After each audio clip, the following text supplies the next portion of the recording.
Welcome back, my friends, to TFT Hyperroll with Artark, and this is a wrap-up video. I do these a few times usually throughout each season in which I show the best builds that I find are working in Hyperroll. But this season is not normal for a bunch of reasons. It starts with the portals, because depending on which portal you get, you may or may not want to lean towards certain builds. Further, there are some augments that are so overwhelmingly powerful, and some starts that can't be ignored, that if you get them, you just go that. So let me just start with the start that if you get it, you absolutely do not ignore it, and that's, we just did a whole week on it, Piltover. If you, through getting either an augment or a Jace or Echo out of the NPC round, end up being able to start 3 Piltovers, just do it. Don't even think about it. Doesn't matter what board it is, just do it. Start with your 3 Piltovers, throw every single match until stage 6, then start assembling your team. If you win somewhere between 6 and the beginning of 7, you'll either have 10, 6, or 2 health. The lower you go, the stronger your T-Hex. If you manage to get where you win it at 2, then the T-Hex is just going to take over and no one's going to be able to beat you. This is a very frustrating build to face in Hyperroll for a bunch of reasons, and it's because in Ranked, you can measure your losses, so you don't want to lose so much HP that you're gonna die. In Hyperroll, you don't have to think. You just wait till stage 6, lose till then start assembling your team. You're probably going to win at that point just on the strength of the T-Hex alone. Playing against it is especially frustrating because once you see somebody's building Piltover, you know there's a chance that no matter what you do, you are going to lose, period. You are going to wind up ticking off the other players. I've been threatened multiple times playing this build. Here again, we're going to get a wonderful comment from the competition wishing, that I just end up in a ditch somewhere. Well, isn't that special? The second thing you shouldn't ignore are some of the trait-specific augments, but there's one that is specifically evil and nearly guaranteed to give you a win. It's the unstable Yordle delivery. If you see it, just grab it. There are so many directions you can go from here. You can do multicaster with Teemo as your primary. You can do Slayer with Kled as your primary. You can do Gunner Bastion with Tristana as your primary. It's really simple. Just build into whatever the trait is. In the case of Teemo, you're going to want AP items. In the case of Tristana or Kled, you're going to want AD items. Or you can go absolutely nuts and hope to get a gold 3-star Heimer, which will then become a 4-star. And if you didn't see it when I originally posted it, here's what it does. Just wipes the board. With Yordles, you're pretty much guaranteed a 1st or 2nd. Only chance of losing really is if you're going against Piltover. There are a bunch of other trait-based legacies that go along with some of the builds I'm going to show you, so just know if you see them, take them, and then roll into that build. Now those 2 I just showed you, you do no matter what. Doesn't matter what portal you're in, you go for it. Let's assume for a second you don't get a Piltover start, you don't end up with the Yordle portal, but you're in Placadium Library. Placadium Library allows you to get an emblem from one of your units and then use it to create a reach trait. There are 3 traits that I look to go for in this position. You'll likely be making a game time decision based on other augments and champions you get during the NPC round, but they are, of course, Void, because that just needs 1, Shadow Isles just needs 1, or Sorcerer. Those are the top 3 I would do coming through this type of portal. They're also fairly solid builds in and of themselves. For Sorcerer, I personally like to use Soraka as the additional Sorcerer because she pairs well with Taric, who is a Sorcerer and is also Targon, so you'll get slightly bigger shields, slightly bigger healing. Soraka is also low-key pretty strong for a 2 cost, although you are going to be relying on Lux as your carry, as you are with most builds that revolve around 4 costs. It's the 4 costs that are going to make it. Even 3-star 3 costs are usually going to go down to a 2-star 4 cost. For a final champion, if you're in range of getting the 8 sorcerers, I would consider going with Teemo. He's going to provide 2 things: multicaster for Vel'Koz and then strategist with Swain.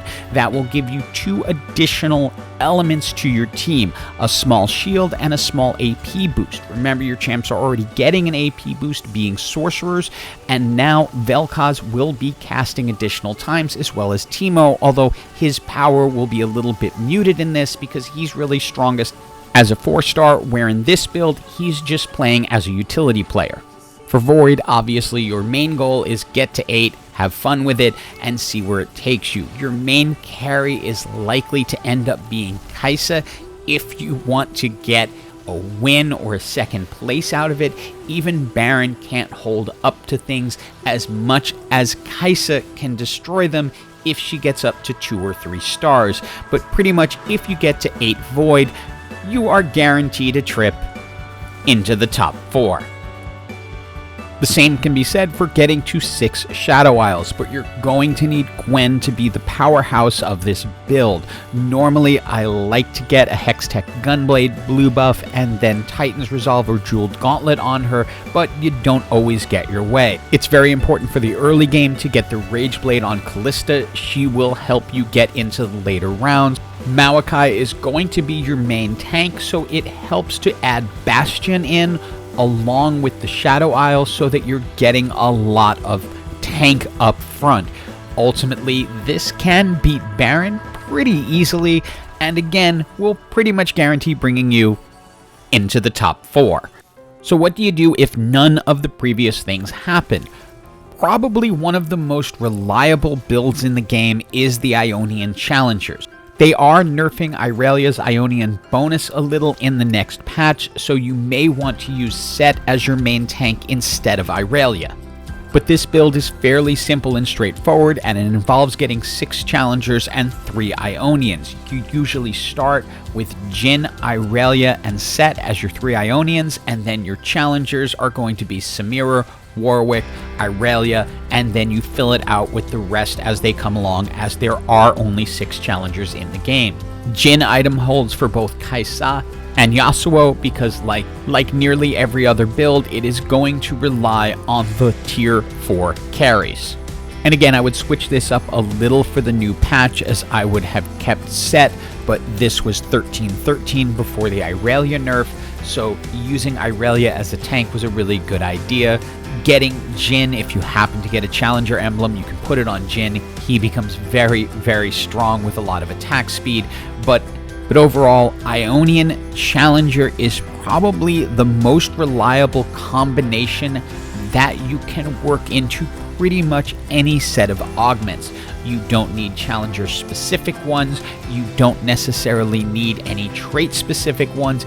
It will carry you into the top 4 if you just get the champions and the items, making it kind of my go-to comp if everything else doesn't work out.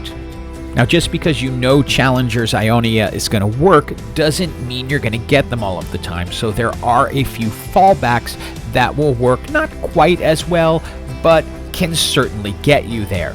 Demacia is a good fallback because you can get a decent start, especially if you get something like Garen out of the NPC round, as he will carry you through the mid-game. However, again, you are relying on your 4 cost of Lux and J4 to take you through to the end and get you to the top 4. Without them, it's not going to be an easy climb. There are 4 champs you look to itemize in this, and that is Lux with all your AP items, Garen with usually like a Titan's Resolve and Bloodthirster, J4 with all of your tank items, and then you want to get some type of attack speed item onto Kayle, such as a Rage Blade, and a Hextech Gunblade doesn't hurt. The reason Kayle is important is as the game goes on, Kayle is going to start shredding the opposing team's magic resist, which is extremely important for Lux. As you can see, she is going to be your carry towards the end. There are 7 Demacians, and you are going to need all of them. For your 2 additional champs, I like to bring in Soraka and Tarek. Tarek is a sorcerer, so it will enhance Lux a little bit. Soraka is an invoker, which will enhance Galio, and will also give you Targon along with Tarek. It's a really good combination to help keep your team alive, give you a little bit more power, and help you survive into the late stages of the match. It's not a guaranteed winner, but it does usually do well to get you in the top 4 if you have a good enough start. For this next comp, we're going to talk about 2 different versions of it. First, if you get Shurima's Legacy, just go ahead, take it, go pure Shurima, and don't worry about anything beyond that. If you don't, look for who you get out of the NPC round. If you get something like an action, then you probably want to head into Shurima. If you're getting lots of Renekton's, head into Shurima. There's a lot of different directions you can go with here. In general, I use Cassiopeia to hold on to the Azir items. Once again, you are 100% relying on the 4 cost in order to carry you forward, and that's going to be Azir. If you go pure Shurima, and again, there's 7 Shurimans in the game, so you would just be going pure Shurima. I then like to bring in the 2 additional strategists, as that will give you a frontline shield and some backline AP, and that will make your Azir more powerful, who is really who you are counting on to carry unless you get lucky and really score with the big dog Nasus. 3 main champions you are looking to itemize: get tank items onto Renekton, Nasus, Titan's Resolve, Bloodthirster, some combination of them, Azir, essential items, Rageblade, Static Shiv, then some type of enhancer. It can either be a spell enhancer like Spear of Sojin, or damage enhancer like Jeweled Gauntlet, Rabadon's Death Cap, something like that, just to give him either more spellcasting time or more raw power. Either way will help and will carry you deep into the match. Now, another option with Shurima or with Ionia, depending on which you start off with, is to combine the 2 of them, where you're ending up with 5 Shurima and 3 Ionian, because that will give you a lot of Shurimian bonus and also the Ionian bonus, but it will also include the 2 Deadeyes of Jhin and Action, which can make for a potent combination. For itemization in this comp, your most important is still going to end up being Azir, as he's going to be your carry, but you're probably going to end up with some type of mishmash like this, where you've built a little bit into your Deadeyes, a little bit into Azir, a little bit into your tanks, so you're not really committed in absolutely one direction. I don't necessarily recommend ever trying to force this build, but it does work in a pinch, as it ends up winning a little more than you'd expect and pretty easily does get you into the top 4 if you have luck in picking up the champions. For your final champion, I'd look to pick up one of the strategists, likely Jarvan, just because he's a pretty good frontliner, just so you can tick the strategist box as well. Also, one change I would make going forward with the nerfs to Irelia is to bring in Shen instead of Irelia, because that will tick Bastion along with Cassante. Again, assuming you can get him, he's a 5 cost, so it's not assured you're going to get him, but this is a good fallback if either Ionia or Shurima don't seem to be really playing off the way you want them to. Now let's move on to the final build I would keep in my arsenal, but one I would likely only use if kind of all else fails and is not doing what I need it to do, and that is the Deadeye Freljord. You can combine this with either Bruiser's Bastion or even pure Targon with as tanky a frontline as you can put together. The real key is going to be getting items on Aphelios, Rageblade absolute must, Giant Slayer kind of absolute must, preferably Infinity Edge. You could get away with Deathblade, but I tend to find Infinity Edge to be the better option. If you don't get or at least the Rageblade and Giant Slayer, you're probably going to be in trouble. Now, there are a lot of people I know who prioritize this build much higher. I just have not found it as reliable as some of the others that I've posted. And a lot of that has to do with getting those specific items on Aphelios. You can use Jin as an item holder and hope to get them all, but just so often it doesn't feel like it works out for me. Overall, this is one of the strangest seasons I've ever played, because it is both very, very easy, but can be incredibly difficult at the same time. You could end up with the exact portal you want, have a plan, and then never see the stuff you need to fulfill the promise. Same thing with augments. You can get a perfect augment that you think is going to lock everything down, and it just never gives you the items you need for the champions that are part of that augment, but you're now forced down that path. While in almost every season, actually, I'll say every season, there have been straight out forcible comps that were fairly reliable in climbing, you need to be super careful with that this season, because it's possible to end up with 2 Yordles and 2 Piltovers in a match and no chance of seeing the top 4 with pretty much any build you decide to go to. The best advice I can give this season is get to know both Piltover and Yordles and be ready to use them whenever you get a chance. Then learn a few of the builds that I put in this video as fallbacks to when that doesn't happen, which is most of the time. I would most consistently go to the Ionia Challenger build. That's one of the more consistent ones. If you get trade augments like Shurima, Freljord, Ionia, follow them because there are consistent, strong builds behind them. Noxus does not feel as strong as the others. Slayer is still really strong, and if you get something wild like this, just have fun with it as best you can. You will climb. You will get to hyper this season if you just stick with those rules.